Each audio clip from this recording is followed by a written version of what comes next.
Episode 253, You're Out. When Tristan explained who Nellie was, Alex was surprised. If Nellie were Tristan's daughter, that would mean she was his cousin. He remembered that when he was a child, there had been a mother and daughter that had stayed with his family. He had not known at the time who they were, but when he was older, he had asked his parents about them. They had told him that they were the girlfriend and daughter of Uncle Tristan. He remembered his only contact with the pair. When he had finished playing outside, he had come back into the living room and had seen that an ugly little girl had damaged his toy plane. Alex had been very angry, so he had rushed to scold her. The girl had fought back, but Alex had been stronger, so the girl had started to cry. After that, the two visitors had stayed on the other side of the villa, and Alex had never seen them again. The little girl had been Nellie. He thought of everything that had happened since he had met Nellie in D.C., and what a coincidence their meeting had been in the first place. He remembered suspecting at times that Nellie had a crush on him. That felt silly now. He looked at Nellie and she gazed back at him calmly, giving him a small nod. Even in the middle of all these revelations about her family, she had still stepped up to support Alex in his time of need. More than ever, he appreciated her friendship and support. Lincoln hesitated. He really felt sorry for Nellie, but he had to punish Alex. Everyone was waiting for his decision. Lincoln thought for a moment and said, "No one can change my decision. If you don't want to accept the punishment, you can leave the Ambrose family. Only then will the punishment on your family be excused. You must decide on your own." The Ambrose family was shocked, and there was an uproar in the hall. This was even more serious than 60 minutes of attack. If he left, it would mean that Alex was no longer a member of the Ambrose family. The family would have nothing to do with him, and he would never have the chance to hold the position of the head of the family. Nathan was very happy when he heard this option. He hoped that Alex would quit. When the others heard Lincoln present this option, they wondered how Alex would decide. They thought that Alex would rather be punished than quit the family. He had a good chance to become the head of the family, which would make him more powerful than even the leaders of some countries. Some people thought that Alex was foolish to make Lincoln angry for the sake of a mountain village girl. Everyone's eyes focused on Alex, who had paused to think. He finally stood up and slowly faced the crowd below. They all wondered what Alex was going to decide. He slowly turned to look at his extended family, then his parents, and finally he turned to face Lincoln. With a firm nod, he said, "Grandfather, I voluntarily quit the Ambrose family." He knew that he only had one path to take. Alex had spoken his decision quietly, but it shook the hearts of every Ambrose. Alex had always seemed to be one of Lincoln's particular favorites. It was shocking to see him quit the family. Nellie looked at Alex, and she knew that he must feel very bitter at that moment. "Fine." Lincoln looked at Alex. His eyes slowly welled up with tears, and the muscles on his face trembled. This was a rare expression from the old man. "If you have decided to quit, you can no longer stand here. You must pack up your things and leave. After you leave, no one will take care of you. Get out of here." Lincoln was really sad. Nothing like this had ever happened in the whole time he had led the family. Goodbye, grandfather. Alex glanced at Lincoln, and then he went to say a few words to his parents, relatives, and friends. He then turned and walked out of the hall. Nellie wanted to follow him, but she was held back by Conan. Nellie, let me look at you. Tristan pushed Conan away. He wanted to speak with his daughter and try to begin to make up for all the years he'd been prevented from meeting her. Get out of here! Nellie exclaimed angrily. She didn't look at Tristan. Her mother had told her the name of her father when she was a child, but Nellie hated him for his absence. As she grew older, Nellie imagined her father to be a heartless man. She had thought that one day when she found him, she would kill him. Mom died because she missed you. Why did you leave us? You liar! I hate you! What? What do you mean? Tristan was shocked and exhausted. He said in a mournful voice, I'm sorry.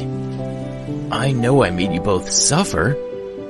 It's all my fault, but the real culprit was him. Tristan pointed to Lincoln and pleaded, I couldn't do anything about it back then. Could you please give me a chance to make it up to you? I'm your father. Go away, she cried. Nellie hit Tristan with her fist, and then she raised her teary eyes to look at him. When she saw the deep love in his eyes, she couldn't bear it any longer.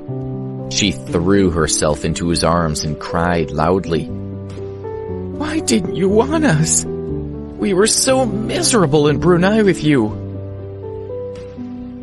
She had desperately wanted to have a father when she was a child. It was only now that she learned he had been in love with her mother, but Lincoln had been the reason they had been apart. Dear daughter, it's good to have you back. I'll make the last 20 years up to you, Tristan said, hugging her and touching her soft hair. Although the atmosphere was depressing, the birthday party continued. After cutting the cake, Lincoln turned back to the inner hall to have a rest. Nathan's family was very happy. Marcus Ambrose took Nathan, raised his glass and said, Well played. I understand now. Nathan looked at his father with a sneer. He neither clinked his glass nor answered. In his opinion, his father just wanted to boast about his victory. He wasn't a useful ally, and Nathan didn't want to talk to him.